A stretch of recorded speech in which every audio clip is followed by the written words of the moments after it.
When I decided to go natural, my very first thought was, how are people going to see me? Because I was already a Black woman in HR supporting a technology division of a company. My name is Kim Blue, and I sit on the advisory board for Black in HR.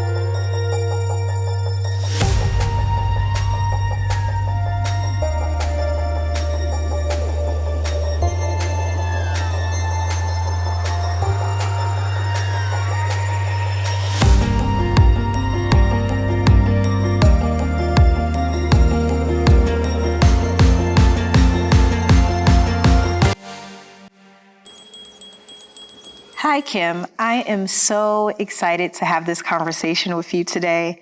I have watched you for a while and definitely observed and been inspired of how an African-American woman can accomplish so many things and also pave so many ways with having your locks. So before we get started, can you share some of your background and kind of talk about yourself? Absolutely. So I would say that I am many things. First of all, I am a parent. I am an HR leader. I am a professional woman. And most importantly, I am a member of the natural hair community, a proud member of the natural hair community. And that's been very much a part of my career because I didn't start out this way. I actually began my career in a non-traditional fashion through corporate health and wellness. And it just so happened that through that path, I had access to HR. And when I understood that I had transferable skills from my wellness role that would support me in my HR career, I was able to make a really intentional transition and begin my HR career journey. And that took me through numerous companies, supporting lots of amazing leaders, but mostly growing as an individual and truly finding out who Kim Blue was so that I could bring that authenticity to work every day. Of course, and you know we love the blue. You own a consulting firm as a CHRO. Can you share with us what that means to you and what you have grown, how you have grown your business? Absolutely. So I am the founder and CEO of K Blue Consulting, and I am the principal consultant and chief human resources officer. So what that means is that I make myself available to businesses, startups, founders, anyone who is looking for HR or organizational support, whether that's guidance or whether it's the actual strategic or tactical work that they need. And this is a very pivotal point in my career because I own it all end to end. No one is providing me any guidance. I am the person that gets to bring all of my knowledge, skills, capabilities, and resources to the table. So I get to be the boss of my own blueprint every day and share that with those who need it so that their organizations can be run better. And that was ultimately my goal, was to take everything I learned on the inside and be able to thrive in my own business and support others who are wanting to grow their teams. Trust me, Kim, that is really inspiring, especially being a woman and being a Black woman at that. So you've also been with Black in HR as a board member for the past few years now. What do you enjoy most about being on the advisory board for our community? I love my role as an advisory board member of Black in HR because I get to do so many things. But the thing that I love the most is connecting with people. I get a chance to listen, I get a chance to learn, and I get to stay connected to all of the things that are happening on the ground day to day so that I can make informed decisions, so that I can operate at my highest potential, which is being a chief human resources officer and ensuring that from top to bottom and left to right, everybody understands not only where their place is in the HR ecosystem, but how to think, how to grow, and how to advocate for yourself as an HR professional so that you are bringing your best self and your most authentic values to the table, because that's what companies need. And that's what I get to bring to Black in HR, whether it is someone who is entry level or someone who is stepping into their own C-suite role. And I get to do that among other amazingly brilliant people from the industry. So that's what I love the most, the people. How do you think your experience as an executive helped you in this space as a leader for this platform? So my executive experience has been everything. And interestingly enough, I actually didn't know that I was having executive experience until I was already an executive. In fact, it took me stepping into roles that were stretching and growing me as an executive, thinking differently, responding differently, communicating differently, that helped me truly see that I had transcended some of my early or even mid-career opportunities. And that truly helped me come to the table and bring all of my advisory capability into the role every day. So not only am I thinking from someone who has sat in the seat, I can now educate and advise from someone who has sat in the seat, but also sees it both at the 10,000 foot level and at the 100,000 foot level, because they're not the same. But sometimes we need to connect the dots in between. And I think that that's what makes me a really great advisory board member. And it's what adds value to Black in HR as a whole. Let's talk about the Crown Act. So, as a recap for our viewers, the Crown Act basically makes it illegal to discriminate based on hair texture and style. Now, you have your beautiful blue locks, but I'm curious, how has your hair impact your growth as an HR executive? And I know we talked a little bit off camera, so just take us through that journey of how that went in corporate America. Absolutely. So I didn't start out with locks. I actually started out with chemically relaxed or straightened hair. And I knew that I did not want to maintain that forever. In fact, it was a personal choice related to my health and well-being. I had just become a new mom, and I had decided that in order to be my best self, I needed to start adding things to my life that were going to be healthy, so that I could be what I needed to be for him, but also for myself. And so when I decided to go natural, my very first thought was, how are people going to see me? Because I was already a Black woman in HR supporting a technology division of a company. And that funnel gets skinnier and skinnier. So the minute I then changed my hair, it was going to be something that really stuck out. And so I was curious about how to navigate this. So the first conversation I had was with myself. What do I want to convey? What do I want people to know? And most importantly, what was not changing about how they were going to interact with Kim Blue? Right. So I had a very candid conversation with my then leader, who happened to be a white male. And I remember feeling so nervous and stepping to that conversation and him meeting me right where I was and immediately saying, is there something bigger going on? Is this related to your health or another reason? And I said, it is for health reasons, but it's just really personal. And then he said to me, is this in any way going to impact your ability to do your role? Or are you still going to be able to perform at the level that you are? And I said, I don't intend for it to impact my role in any way. It's just a personal change in my appearance. But I don't want that to be a distraction to those who are benefiting from me being their HR partner. And he said, well, as long as that is not going to change anything that you're doing day to day, then I am supportive of that. Thank you for telling me. In fact, now I can advocate for you. So when someone does come to me and say, what's going on with Kim? I noticed that she changed her hair. I noticed that. I can say, she has, and I'm aware of that. But are you seeing any difference in her service level, in her performance? Because that, as her manager, is where I have the greatest impact. So that moment empowered me to truly step into my authentic self. And this was even before I became locked. Over the last 4 years those 4 years that it took me to get to a place where I was ready to commit to Sister Locks, I grew in my natural hair journey, but I also grew as an HR professional. And so I led with my deliverables. I led through follow-up, through effective communication, through delivering really quality HR service, so that my hair then just became a part of my secret sauce that I brought to all of my relationships. So it ended up being a thing that I cared less about, because my work ended up being the thing that preceded me and spoke for me, not my hair, not my appearance. So by the time I got Sister Locks, I was very comfortable operating at my highest potential. And this was much later in my career. And by then I was ready to add color, and I was ready to add length, and I was ready to truly express myself.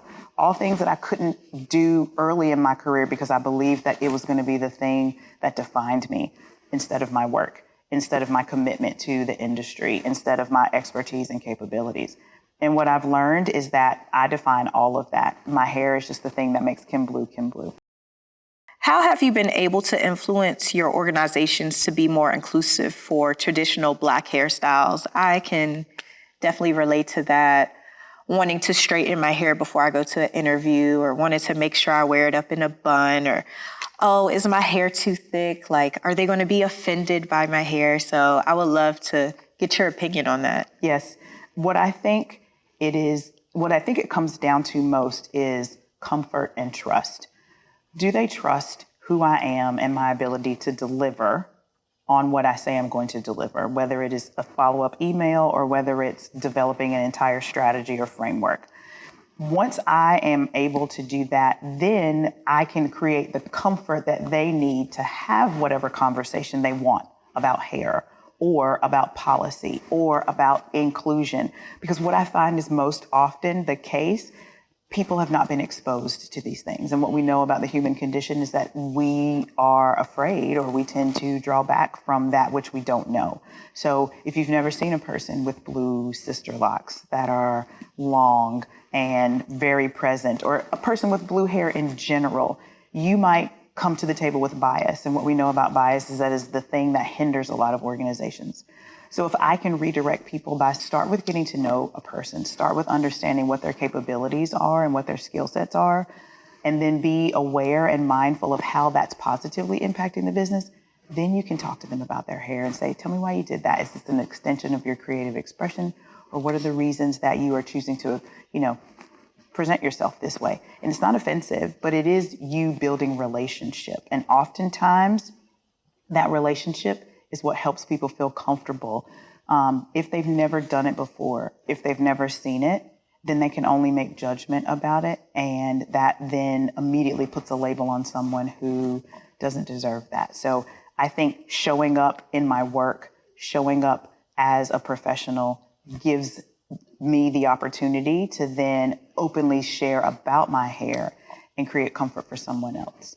I definitely think we need to educate about African-American hair, African-American hairstyles, and just leaving that door open a little bit. As an executive and a professional coach, what do you think Black professionals should do to maintain the balance of authenticity and being practical when navigating majority white corporate spaces? This is something that is so complicated, right? It's like a waltz and a salsa at the same time. Both are intricate and complex and require intention and attention. So I think the first thing is going back to having a conversation with yourself. Who do you want to be known as, and what do you want to be known for, and why? So once you have determined your own brand, and once you are in alignment with your values, that sets the tone for how you can show up in that space every day. And then alongside of that, bringing your own values under the lens of inclusion and saying, you know what, part of my personal belief system is related to these things. I actually share that all the time. I talk about the importance of natural hair from a health and wellness standpoint because that's my actual background. I talk about being a champion for wellness, for mindfulness, for fitness.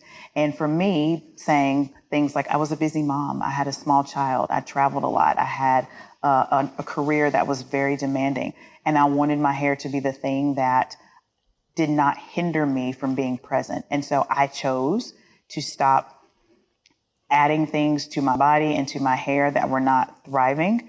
And I chose a path that was going to be more authentic to me. Because what I also learned about myself on that journey is that when I was chemically relaxing, I was aligning to something that I didn't believe in. I was doing it to create comfort for other people while having to stay in an uncomfortable place for myself. The minute I became a loose natural, you got more of who Kim Blue was, and then I could show up authentic in my work. That allowed me to build relationships, make connections.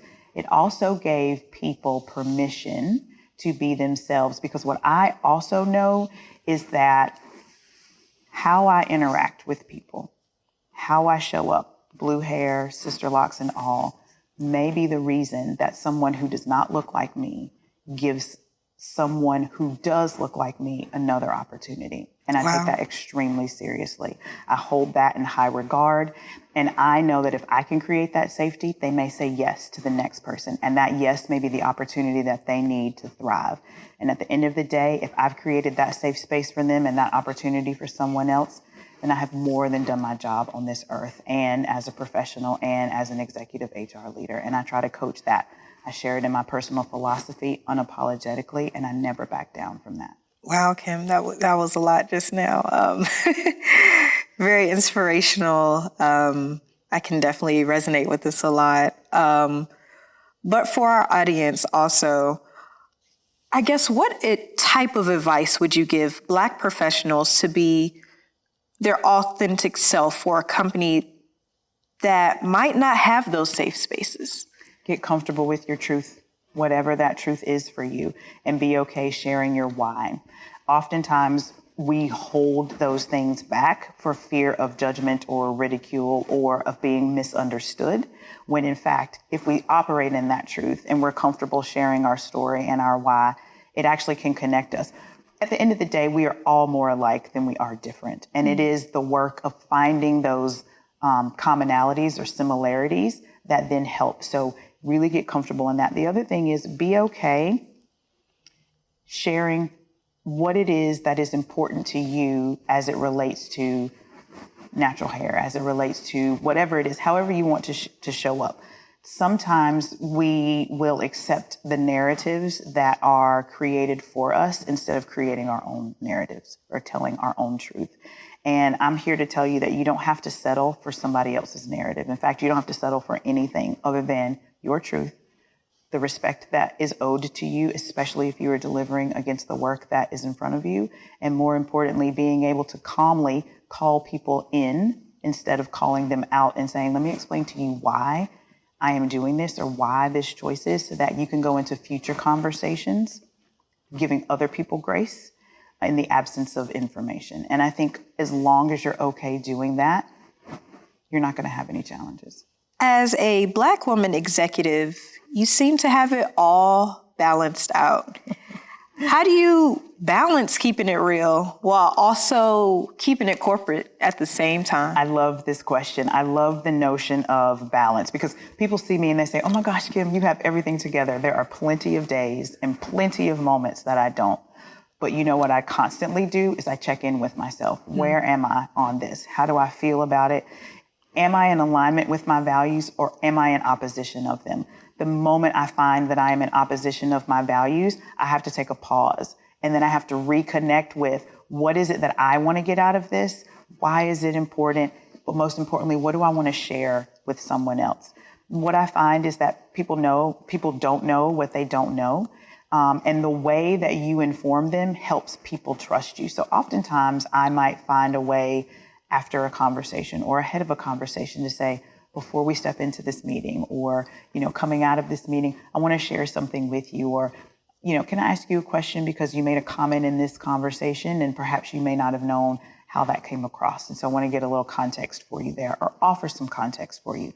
It's all about grace. It's all about education, and it's all about respect. I don't want anybody to assume anything about me, so I don't assume anything about other people. But I do operate with enough grace to be able to say, let me educate you so that going forward, you're coming from an informed place. And at that point, if you still choose to say or do something outside of that, right, then that's on you. And that's a separate set of things that you would need to address. But once you've owned that, there's nothing else that you can do. And in fact, I think it's more empowering than it is anything. Okay, so it is time for Ask HR. Kim, we have some questions from our subscribers. So our first question is, hey, Kim, I'm a HR director for a conservative bank in Georgia. I have one employee whom I inherited that consistently pushes the line when it comes to revealing clothing attire in very colorful hairstyles. I want to support her, but it's getting to the point that our clients are voicing concern. Our handbook does not clearly state how employees should dress, but it's causing issues. What should I do? So this is a very common concern that is raised in the workplace, right? What you don't want to do is diminish a person's creative expression. And at the same time, if there is no formal policy, how do you address it? My recommendation is twofold. One, I would have a conversation with the employee to say, one of the things that is very important about your career is ensuring that you show up in a way where people see you first and experience your work. And sometimes through your creative expression, right, your hair or your clothing, that can actually be a distraction from your performance. Are you able to deliver on the things that they're asking or that are set ahead of you? And if they're so focused on your clothes and the color of your hair, then how are they going to be able to provide an unbiased statement about the way that you show up as a partner? So what we don't want to happen is that to be overshadowed. So how do we work together to think about how you dress or how you are going to manage your hair so that those two things, while still allowing you to be your authentic self, don't diminish from your performance? Because then we get into your personal brand and people will then speak about you more from how you look than actually what it is that you do. So that would be my recommendation, to have that type of conversation. And then once that conversation has taken place, then I would definitely suggest following up with an email or documenting it in some way to say, here's a recap of the conversation. Here are the things that you have committed to in terms of your dress code or, expressing, yourself through your hair, and holding accountable to that. And then perhaps setting a check-in around every quarter or every month to say, how are we still feeling? How are we feeling about the changes? But to also to be able to provide updates and feedback from the clients to see if they are feeling more comfortable about engaging with you. So that will be my recommendation. Kim, you've answered that perfectly. I have one more question. How do you make sure you don't lose yourself as you climb the corporate ladder? This is a great question, and I love it because what it does is it absolutely challenges me to check in with myself, because as you grow, two things happen. You get further and further away from the day-to-day work, meaning that tactical, administrative, transactional work may not necessarily be what you're touching every day. You get more into the strategic design and arrangement of how people are going to do the work and solving the problems and helping to ensure that the business goals are actually being achieved and that the organization has got the right people and resources in place to doing that. So two things come top of mind to me. Number one is truly staying connected with what is happening day to day. And that is by holding conversations, whether they are focus groups, whether they are quarterly people meetings, whatever it is, but staying connected to the people and really giving them a voice. The minute you shut off the voice of the people, you become disconnected. And that in and of itself becomes the brand of HR. That's why people think HR is only there for the leaders or only there to support the company. The first word in our title is human for a reason. So you've got to stay connected to the people. Focus groups, quarterly town halls, business updates, whatever that is, but make sure you're having conversations. And you're not leading those conversations. They are inquiry conversations. So you're saying, how are you? What's working well? What's not working well? Where do we have the opportunity to change some things? How can I support you? What's my greatest opportunity as a leader? You're constantly going on a listening tour. And as long as you're listening, people know that you're connected. So that's the first thing. The second thing is making sure that you stay authentic to you and getting in alignment with your values. Sometimes as you climb the corporate ladder, it can be easy to align to what the business wants you to do. And so our ethics, our morals, our values get pushed to the side and we prioritize the organization over ourselves. The moment you start to feel like you're compromising your values, that is a very telling sign that perhaps you need to take a moment and say, am I still connected to this organization for the right reasons, for the greater good? So always assessing your values and making sure that you are coming from your most authentic place and not taking on the voice of the organization without losing yourself, and giving the people their own voice is the best way to not lose yourself as you climb the corporate ladder. Thank you so much, Kim. This conversation has been amazing. Is there anything else you would like to leave the audience today? Every day, be the boss of your own blueprint because it is yours. Nobody owns it except for you. That is my personal mantra, and I try to impart it on everyone, whatever that means. So own your communication, own your time, manage your resources, and make sure that you are your greatest priority. You, your career, whatever that is, be the boss of your own blueprint. It has been a pleasure, Kim Blue. Thank you so much for having me.